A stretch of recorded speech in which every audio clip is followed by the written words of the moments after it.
Hi, this is Sue, and I'm going to show you my technique of making Christmas Stollen, an old German recipe that my grandmother's grandmother first wrote down.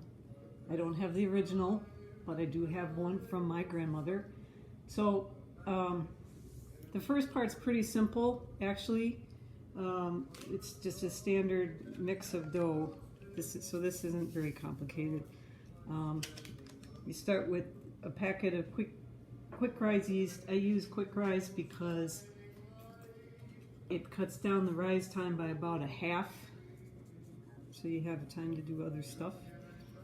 You put a packet of quick rise yeast into a half a cup of warm water, about 30 to 45 seconds in the microwave if you want to just take tap water and heat it up.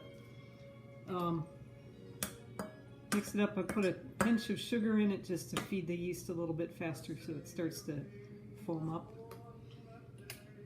In the meantime, you take, this is a cup of milk, heat it up for about a minute to a minute and a half in the microwave so it's at least warm. Put that in a bowl.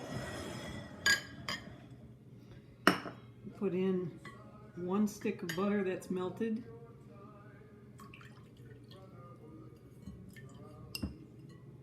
You put in a half a cup of, 1/3 of a cup of sugar. And you mix that up.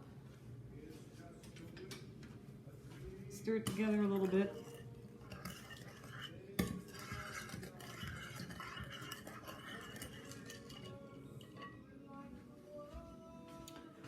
So now the yeast is a little bubbly and frothy on the top.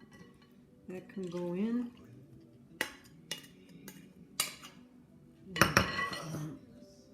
Egg is broken up, slightly beat it, and just to mix it up, liquefy it a little bit.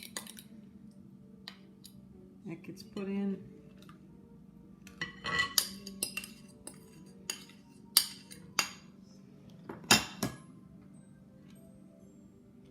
And then 2 cups of flour. This was about 5 cups. It doesn't have to be exact because you're going to be putting some in later anyway. Mix it up, and then you're going to beat in with a mixer enough flour to make a soft dough. This is all the easy part. The hard part's coming up later, but I thought I'd show you the whole thing.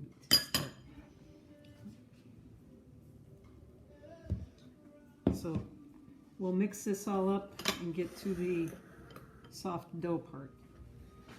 Okay, so most of the flour has now been mixed into this mixture with a beater mixture. I'm sure those of you who make bread type doughs might have a dough hook system where you can put it in and mix all this up. I don't have anything like that, so I do it by hand.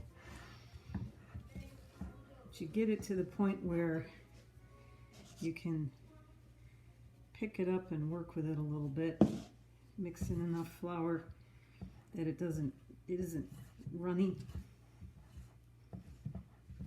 So sprinkle a bunch of flour out until you can do it on a board, or I just do it on the counter because it's nice and easy. You can see that I'm using really precise measurements. And that's by design because it's hard to say how much it needs. You start with 5 to 5.5 cups of flour, but you just do what you need it.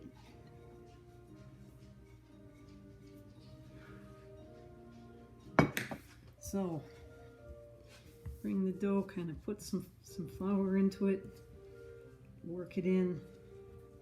I pick it up and flip it, turn 90 degrees, flip it, push it down.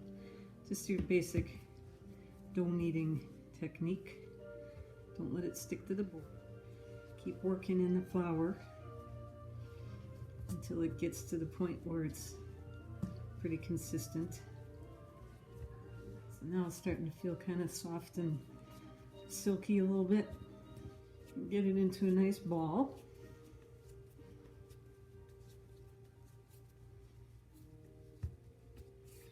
And then you're going to take a big bowl, take one of your sticks of butter that you're going to use later for the filling and frosting, and rub it on the inside of the bowl just to keep the dough from sticking after it rises. Put that in there. Cover it with a linen table or a cloth towel.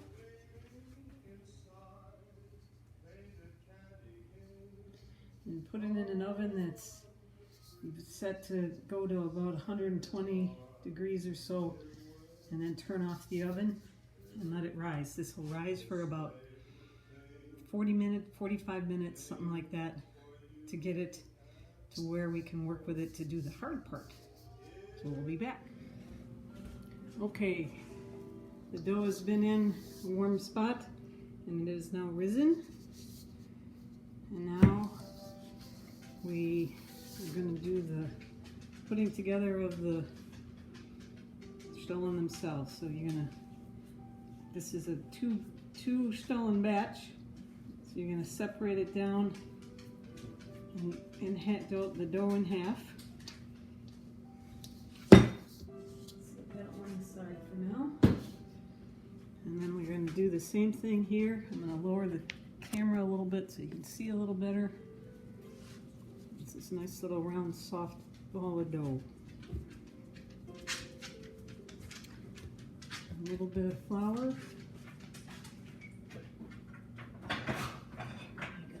Roll it into an oblong shape.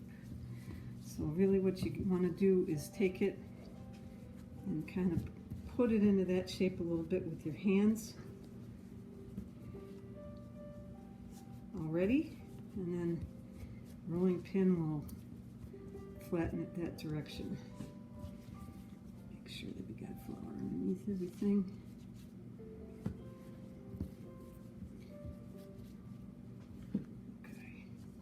Always roll from the middle out.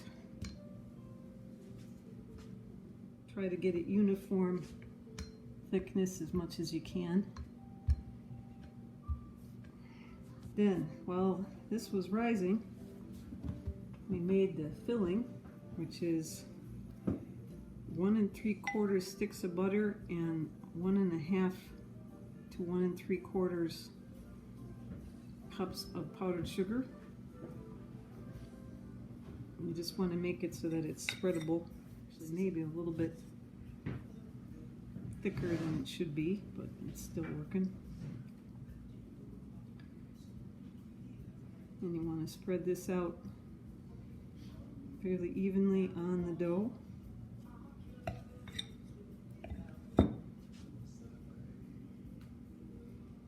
Not all the way to the edges, because the edges are going to be used to seal when we cut it and braid it.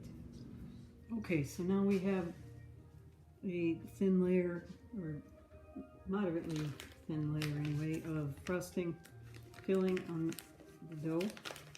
Now we sprinkle with ground pecans. Concerned about being perfect, but as long as you have some. Okay, then take a knife. It really helps to have a dish of water available. You're going to cut this lengthwise into 3 slices. Try to make it as even as possible, which I never am very good at.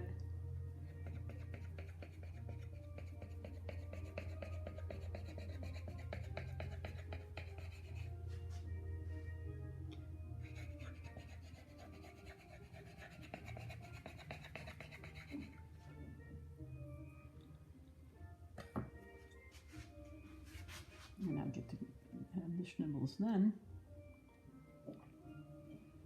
You need to roll these each up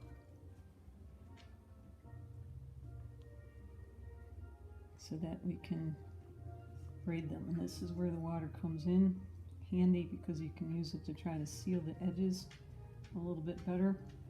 It doesn't typically work completely. When it bakes, it typically bakes open and will spread a little bit of the goo onto the pan, but those are good to eat as extra candy.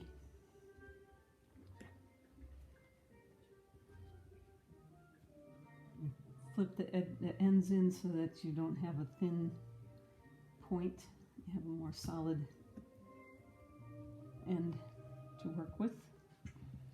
And maybe the same thing with each of the other ones.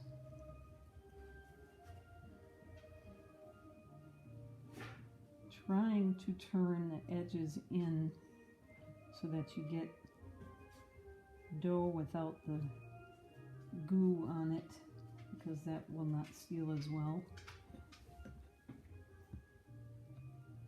as the dough will to itself.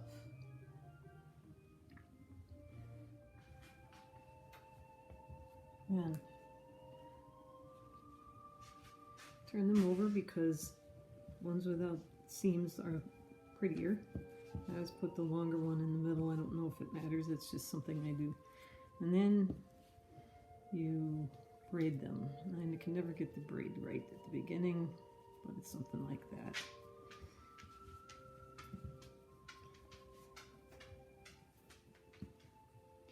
Braid them a little bit tight. It doesn't have to be real tight.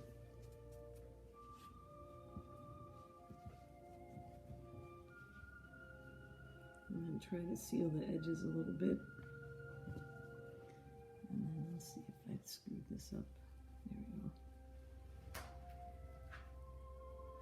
Now you can leave them in a straight line. I always put them in a half circle.